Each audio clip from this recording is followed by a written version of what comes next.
Hello, my name is Eric Akins, and today I will be explaining why elementary schools should return cursive writing into their curriculum. If elementary school kids never learn how to read and write cursive, it is just leading to cursive language being eradicated altogether. We should be teaching young kids how to read and write in cursive to improve their cognitive strength at a young age. Cursive writing has been a big part of society for hundreds of years. Losing this skill can lead to many problems. Having taken a cursive writing class in elementary school, I can say that cursive writing was one of the most beneficial topics to lead to my adult life from that time. In this speech, I will be persuading why cursive writing needs to be mandatory in every school in America by explaining that non-mandatory cursive writing classes are doing more harm than good, the causes as to why it is no longer mandatory, and a policy that can make cursive writing mandatory in schools nationwide. First, why non-mandatory cursive writing classes are doing more harm than good. Why is this? According to Concordia University of Portland, around the time when cursive is taught, around the age of 7 and 8, is when kids need the most cognitive stimulation to develop their brain. Cursive writing sends different signals to the brain, different from regular print writing. Not having a cursive writing class can negatively impact these young kids in their cognitive development, causing them to be at a disadvantage so early on. Cursive writing also reinforces learning. According to Concordia University of Portland, students are taught one form of the English language, print writing. They get only one chance to learn and memorize the letters by having to learn the letters, or by having to learn cursive reading and writing. These kids will have a better understanding of the alphabet and how the letters are formed, which leads to vast improvements in regular print writing. Cursive writing also helps kids with legal documents. The norm for today for authenticating legal documents is someone's signature. If cursive writing is abandoned, students will not know how to sign legal documents, which could lead to plenty of problems, including forgery. Cursive writing also helps kids with disability. According to Concordia University Portland, many dyslexic kids struggle with print writing because many of these letters look the same, particularly the letters B and D.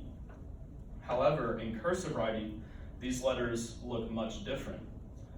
Cursive writing gives kids with dyslexia another option to help with their dyslexic tendencies and makes them more confident in their abilities. Making cursive writing not mandatory greatly reduces the skills elementary school kids could have by learning cursive reading and writing. Getting rid of cursive writing will only make things harder for kids later in life. Since non-mandatory classes are doing more harm than good, let's focus on what caused this issue. Why cursive writing is no longer mandatory. Technology took priority. Teachers find that with the recent technological advances, students will be more successful in taking a keyboarding class rather than learning cursive. According to Morgan Polikoff, professor of kindergarten through 12th grade policy and leadership at the University of Southern Carolina, stated, "It is much more likely that keyboarding will help students succeed in careers and in school than it is with cursive writing. Also, there is an enormous amount of instructional time."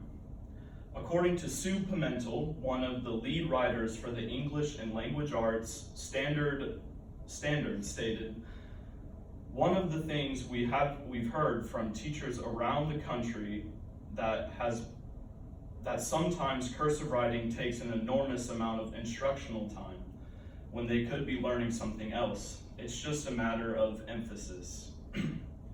The reasons behind why cursive writing is no longer mandatory is truly saddening. Now let's make a change. A policy that will enforce cursive reading and writing nationwide. According to Southern Regional Education Board, 4 states, including Mississippi and South Carolina, teach cursive until 8th grade, and the states Louisiana and Arkansas teach it through 12th grade. These states have made this in place because it has been proven that there is no downside to teaching cursive reading and writing. It does exponential more good than any bad press it may get. The government should make cursive writing mandatory. The government can do this by enforcing policies to make cursive writing mandatory in all elementary schools, public and private. These policies can only bring upside to the younger generation through accessing the brain to enhance these young children's cognitive functions at an early age. An argument could be made that with recent technological advances, cursive will be no longer necessary, so why teach it? Statistics have shown that writing something down is more likely to stay in the memory rather than typing it. Learning cursive not only improves cognitive thinking, it also improves hand-eye coordination and as well as improves concentration, which has been an important discussion due to the small attention span of the younger children. In conclusion, I explained why keeping cursive writing in today's curriculum can only lead to positives in the brain development of young children. I went over that non-mandatory cursive classes do more harm than good. The causes as to why these classes are no longer mandatory, and a policy that can make cursive writing mandatory in all schools nationwide. Removing cursive reading and writing is doing a great injustice to the younger generation by limiting them of their key stages where cognitive stimulation is the most crucial. Thank you.